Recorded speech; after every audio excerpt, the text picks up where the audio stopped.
오늘 우리가 이제 시편 8편 1절에서 9절의 말씀을 읽었습니다. 오늘 말씀드린 대로 삼위일체 주일이고 환경 주일입니다. 그래서 오늘은 이 말씀을 통해서 이제 마음의 눈을 뜨면 이런 제목으로 말씀을 준비를 했습니다. 삼위가 여러분들 뭔지 잘 아시죠? 삼위라고 하는 것은 우리가 사도신조로 할 때마다 성부, 성자, 성령 우리가 이렇게 늘 이야기를 하는데 이 세 분이 한 분이시다. 이제 이런 뜻이에요.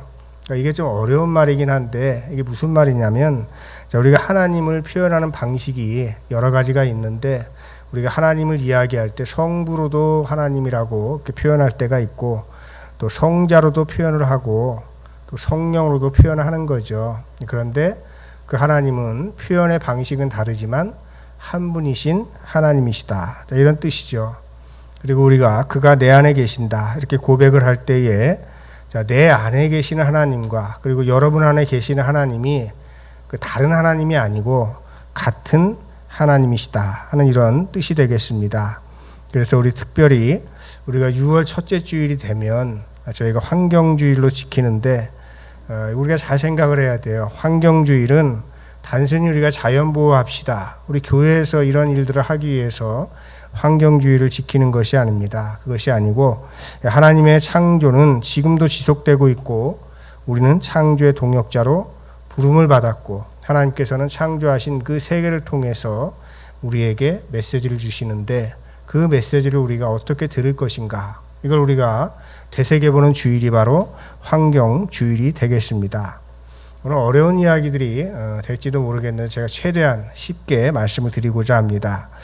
첫 번째로 우리가 삼위일체 주일에 생각해 봐야 될 내용 중에 하나인데 굉장히 중요한 내용입니다. 초월하시면서 내재하시는 하나님. 이 말씀의 뜻은 무엇이냐면 하나님은 모든 곳에 계십니다. 모든 곳에 계시면서 모든 피조물 안에 하나님의 숨결이 들어있죠. 왜 그렇습니까? 하나님께서 이 세상의 모든 것을 창조하셨기 때문에 그렇습니다. 그래서 우리가 고백을 하죠. 하나님 없이 존재할 수 있는 것은 아무것도 없습니다. 근데 문제는 어디에 있습니까? 우리가 그렇게 고백을 하지만은 어디에나 하나님의 그 숨결이 머물고 있다라고 고백을 하면서도 그 안에 계시는 하나님을 보지 못한다는 거예요. 그러지 않습니까?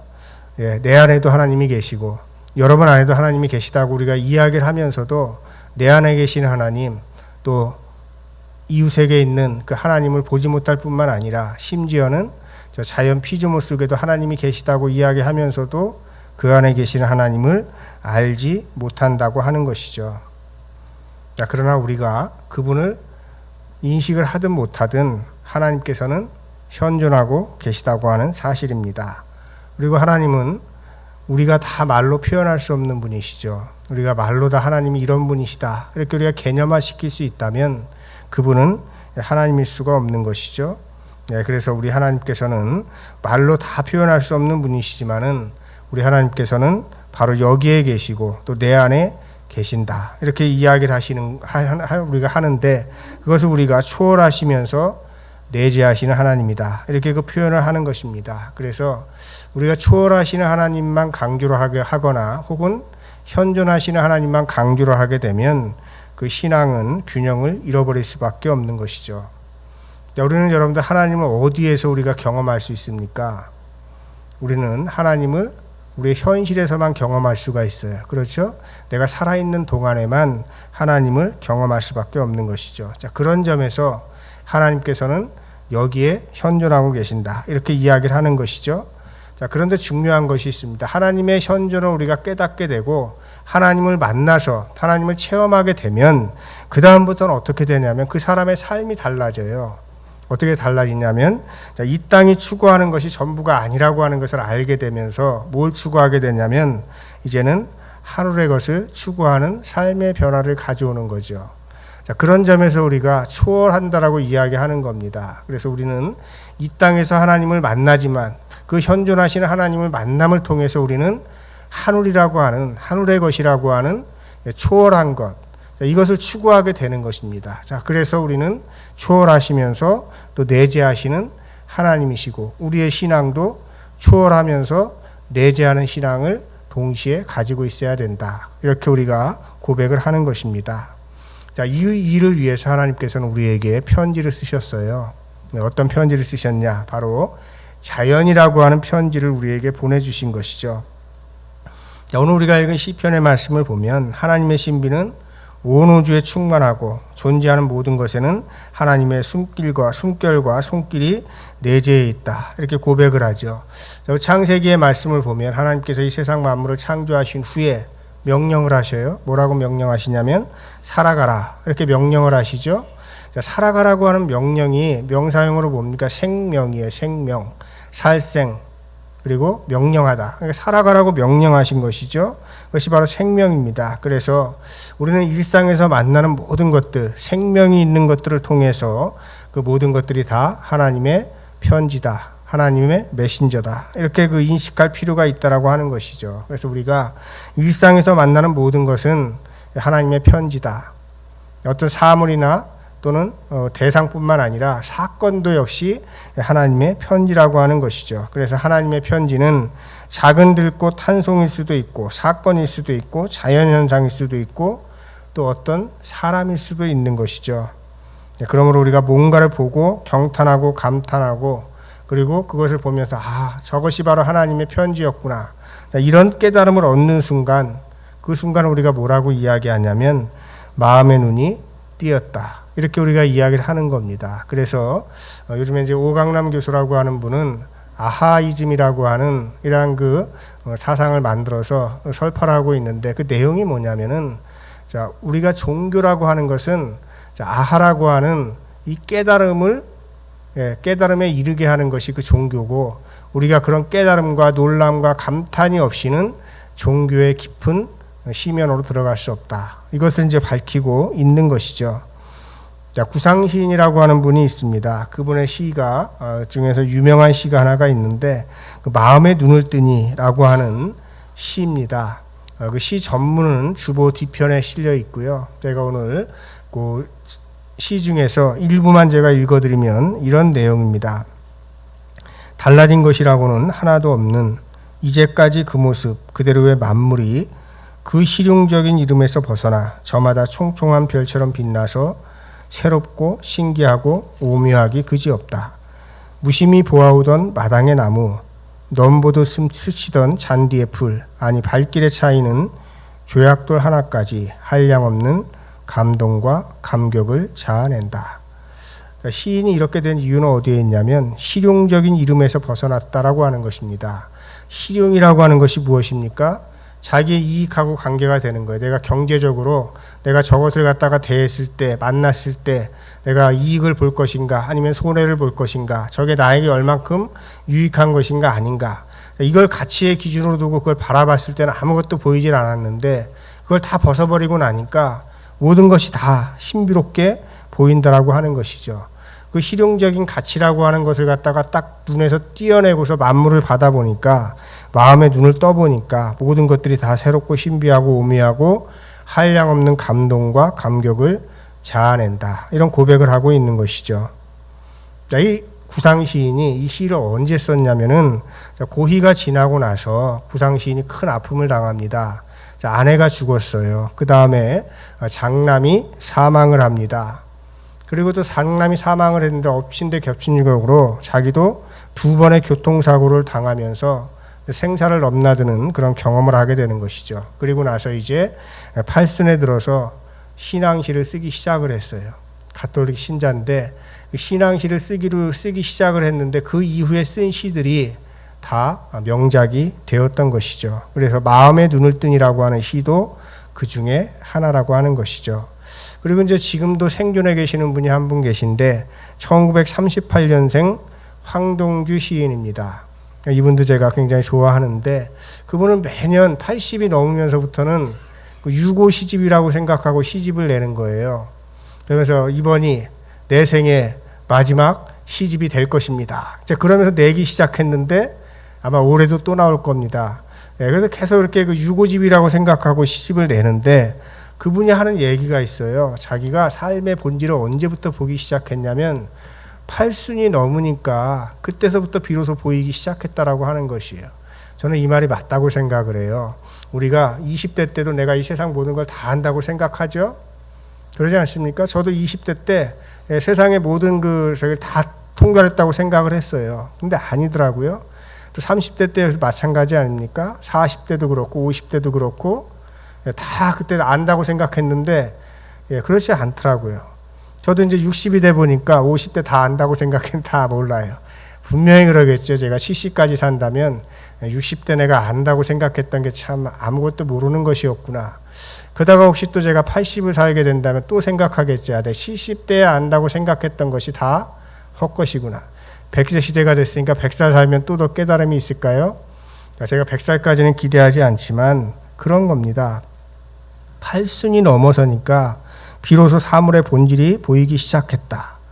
굉장히 귀한 고백이라고 생각을 하고 우리 노년의 삶을 살아가는 분들에게는 이것처럼 저는 희망적이고 또 힘을 주는 말씀이 없다. 저는 그렇게 생각을 합니다.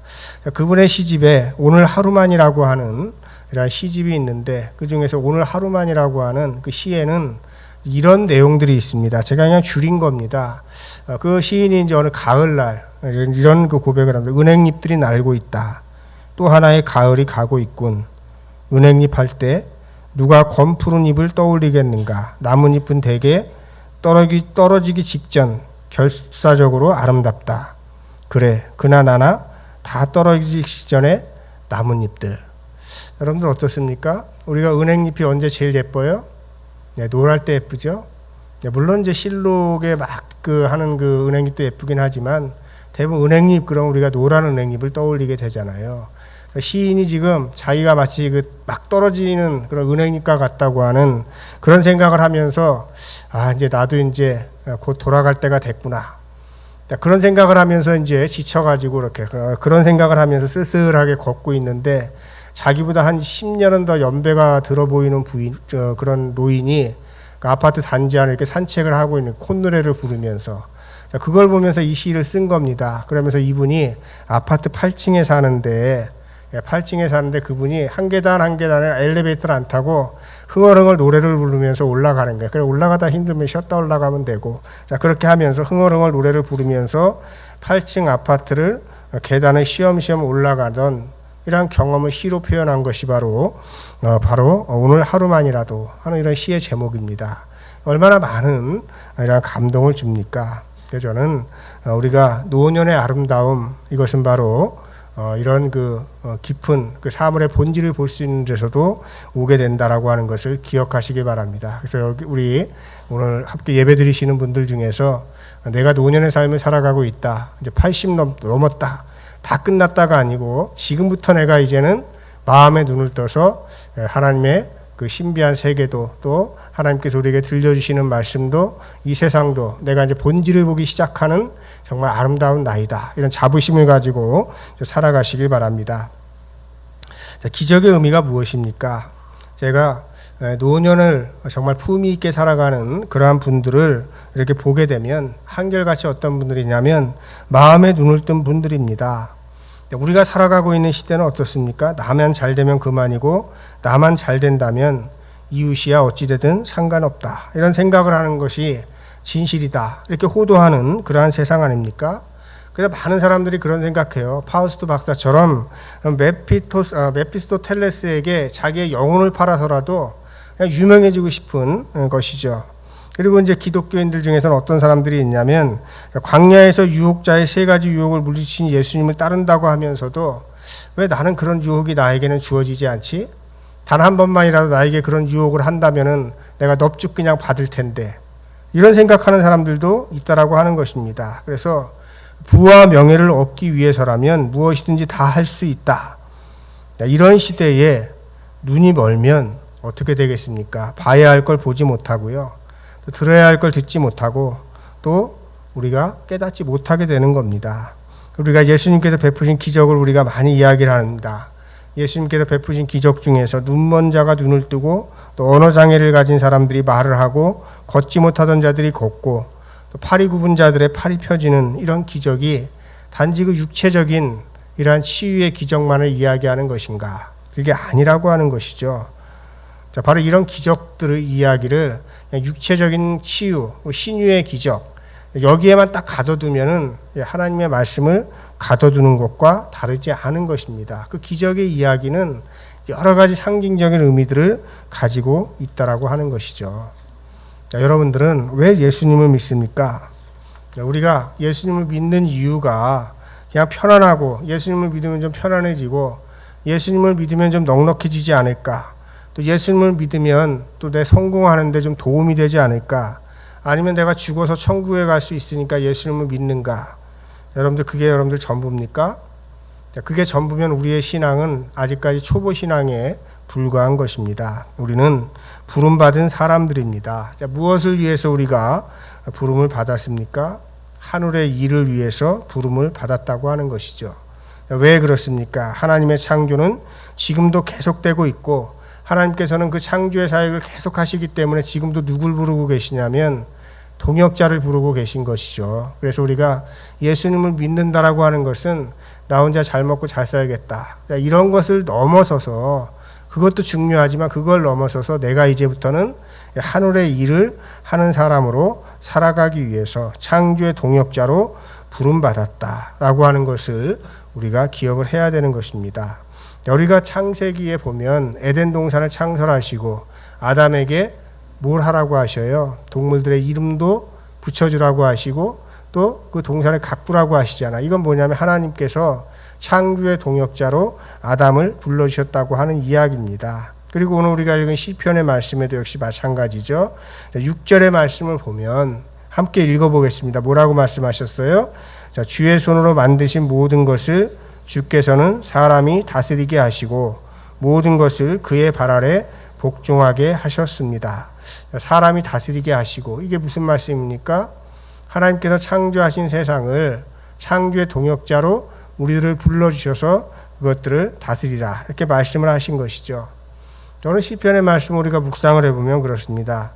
시편의 시인이 고백하고 있는 내용은 이겁니다. 사람이 무엇이기에 기억하시고 돌보시고 이러한 사명을 주셨는지 감탄하고 있는 것이죠. 그래서 조용히 하나님께서 만드신 그 세상을 바라보니까 정말 우리 인간은 그 우주에 창조하신 것들에 비교하면 티끌에 지나지 않는데 사람이 도대체 무엇이기에 그 모든 것들을 다스리게 하셨습니까? 이런 그 감탄, 그 놀람을 지금 이렇게 표현한 것이 시편 8편의 시입니다. 그래서 하나님이 창조하신 그 창조 세계를 바라보면서 감탄하고 놀라는 시인은 이제 마음의 눈을 뜬 그런 사람이죠.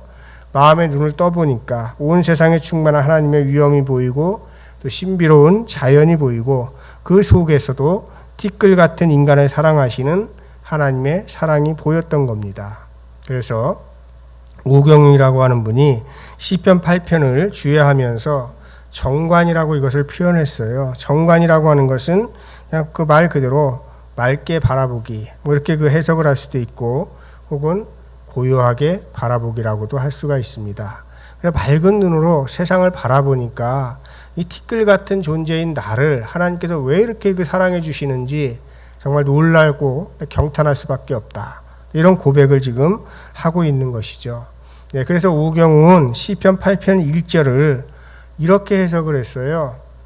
자, 한번 읽어볼까요? 고요한 눈매로 세상 이치 살펴보면 천지기상에 오무하며 상서로운 기운은 하늘에 찬란하고 별과 달 요요히 빛을 발하네. 예, 중국 사람답죠? 예, 그래서 이렇게 그 해석을 했는데 여러분들 이게 밝은 눈매로 고요한 눈매로 세상 이치를 살펴보니까 하나님께서 하시는 일이 보인다라고 하는 것이에요. 전 참으로 이 동양적인 감성을 담은 그런 시적인 표현으로 시편을 해석해 놓아서 저는 오경의 시편 사색을 종종 보게 됩니다. 바로 이 고요한 눈매로 세상을 바라보는 그것이 바로 정관이죠. 고요한 눈매, 맑은 눈으로 세상을 바라본다고 하는 것은 무슨 뜻이냐면 선입견이 없다라고 하는 것이에요. 고정관념이 없이 또 어줍지 않은 지식이나 판단 없이 그냥 있는 그대로 본다라고 하는 것이죠. 그렇게 바라보게 되면 어떻게 되냐? 그러면 보이지 않던 것들이 보이게 되고 들리지 않던 것들이 들리게 되는 거죠. 이게 바로 눈뜸의 기적 아니겠습니까? 들리지 않는 걸 듣게 되니까 이게 바로 우리가 귀머거리가 그 그 귀가 뚫리는 그런 기적을 우리가 체험하게 되는 것이죠. 그리고 우리가 보고 들었으니까 이제 뭘 해야 돼요? 그 깨달은 걸 말해야 되지 않습니까? 이 말하는 것이 바로 뭐예요? 어눌하던 혀가 풀리는 기적이죠. 자, 이렇다면 우리가 예수님의 기적은 단지 육체의 기적, 육체를 고치는 신유의 기적뿐만 아니라 우리의 삶의 변화를 가져오는 기적이라고 하는 것을 우리는 알게 되는 것입니다. 제가 개인적으로 하나님이 창조하신 그러한 그 세계에 관한 뭐 이런 이야기를 뭐 하면 한도 끝도 없겠지만은 몇 가지만 제가 추려가지고 오늘 여러분들에게 말씀을 드리도록 하겠습니다. 저는 먼저 텃밭에서 하나님을 만났어요. 지난주 월요일인데 주일날 여러분들 아시다시피 비가 계속 왔잖아요. 금요일날도 오고.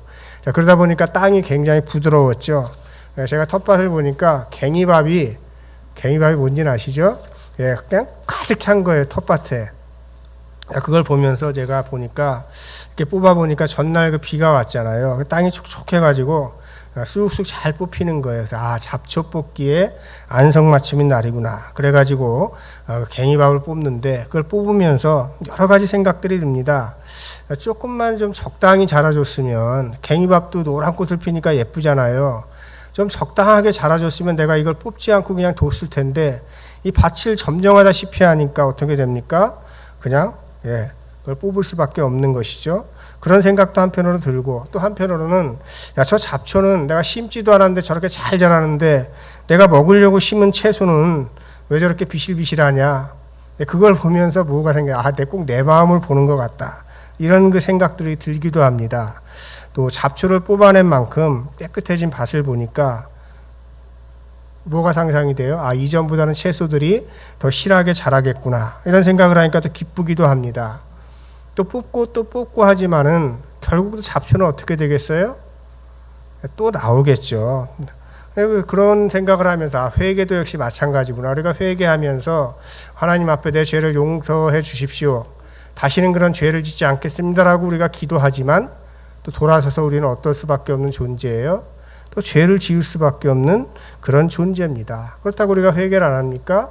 회개할 수 있는 근거는 어디에 있어요? 잡초를 하나 둘 제거하다 보면 어떻게 되겠습니까? 나중에는 이제 채소가 잡초를 능가하게 되는 거죠. 그러면 이제 지금은 잡초 때문에 채소가 맥을 못 추지만 채소가 힘을 얻게 되면 이제 잡초가 맥을 못 추게 되는 것이죠. 그래서 비록 그 밭에 잡초도 있고 또 여러 가지 안 좋은 이런 그 풀들도 있지만은 결국 그게 이제 자라고 나면은 결국 그 밭이 무슨 밭이 됩니까? 상추를 심은 밭은 상추밭이 되는 것이고 무밭은 무밭이 되고 배추밭은 배추밭이라고 이렇게 부르게 되는 것이죠.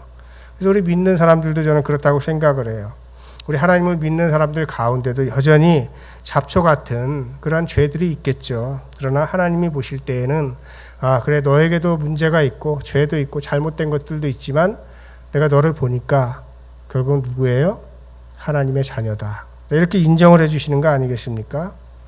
그래서 제가 텃밭에서 내 안에 부족한 점들도 있고 또 잘못된 것들도 있지만 내가 끊임없이 이것을 잡초 뽑듯이 뽑아내는 그런 과정들을 통해서 하나님께서는 나를 하나님의 자녀라고 불러주실 것이다. 이런 어떤 생각을 하게 된 것입니다. 그 외에도 또 다양한 생각들을 할 수가 있겠죠. 그 다음에 여러분들 꽃밭을 한번 여러분 상상해 보시기 바랍니다. 제가 이제 어제 그 산책을 그 한강변에 나가 보니까 그 노타리 쪽에 꽃밭을 아주 예쁘게 갖고 놨더라고요. 근데 이제 가는 도중에 보니까 노란색 꽃만 심어 놓은 데도 있고 또 하얀색 꽃만 심어 놓은 데도 있어요. 거기도 물론 예쁜데 더 가보니까 이제 여러 가지 꽃들을 같이 섞어가지고 이렇게 그 심어 놨는데 저는 보니까 그 꽃이 훨씬 더 그 꽃밭이 아름답더라고요. 저는 그 꽃밭을 보면 그런 생각을 합니다. 다양한 사람들이 서로 다양한 생각들을 하면서 살아가죠. 그러나 한 가지 생각만 하고 살아가는 것보다 다양한 사람들이 다양한 생각을 하면서 더불어 살아가는 세상이 더 아름답지 않겠는가. 저는 이런 생각을 해보게 되는 것이죠.